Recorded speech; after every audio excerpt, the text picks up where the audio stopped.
문재인 전 대통령 같은 경우는 정말 눈 씻고 찾아봐도 하나부터 열까지 모든 것들이 전부 다 제가 보기엔 반대한민국적인 정책들이었어요. 그 중에 대표적인 것이 아예 그냥 나라를 통째로 북한에 넘겨주려고 했다. 저는 개인적으로 그렇게 보는데 이번에 폼페이오 전 장관이 했던 얘기도 사실상 일맥상통하는 얘기입니다. 예전에 기억하시는 분들이 계실 수도 있는데 2018년도인가 그때 당시에 뭐 남북 평화를 위해 가지고 대한민국의 그 가수들이 북한에 가가지고 공연을 했던 적이 있어요. 근데 그게 이제 원래 4월 3일인가 이때로 이제 날짜가 정해져 있었다가 갑자기 이제 4월 1일로 김정은이 일방적으로 날짜를 변경한 적이 있었거든요.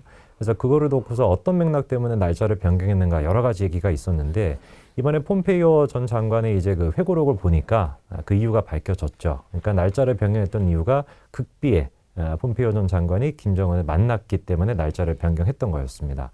그래서 두 사람이 만난 자리에서 여러 가지 뭐 농담도 있었다라고 하는데 뼈 있는 농담을 많이 주고받았다고 해요. 뭐 폼페이오가 김정은한테 뭐 김정은이 먼저 물어봤다고 하죠. 자기 CIA가 자기를 이제 암살하려고 했던 걸 알고 있다라고 하니까 폼페이오가 지금도 노력하고 있다. 뭐 이런 식으로 이렇게 뼈 있는 농담을 주고받았다라고 하는데 사실 뭐 농담보다 훨씬 더 중요한 얘기는 폼페이오가 그때 당시 이제 트럼프의 사실상 거의 뭐 핵심적인 중축이었기 때문에 미국이 당시에 문재인 정권을 어떻게 받는가, 특히나 북한 문제에 대해서 이게 이제 중요한 포인트가 될 건데 이런 얘기가 회고록에 있다라고 해요.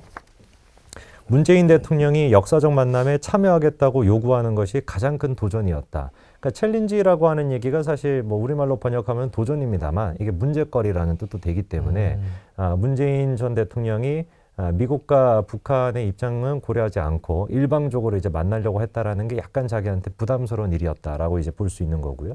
그리고 또 이런 얘기도 있죠. 김정은 위원장이 트럼프 대통령만 만나는 쪽을 선호한다. 그러니까 아예 그냥 김정은도 문재인을 만날 생각이 없었다. 이런 얘기도 있었고요.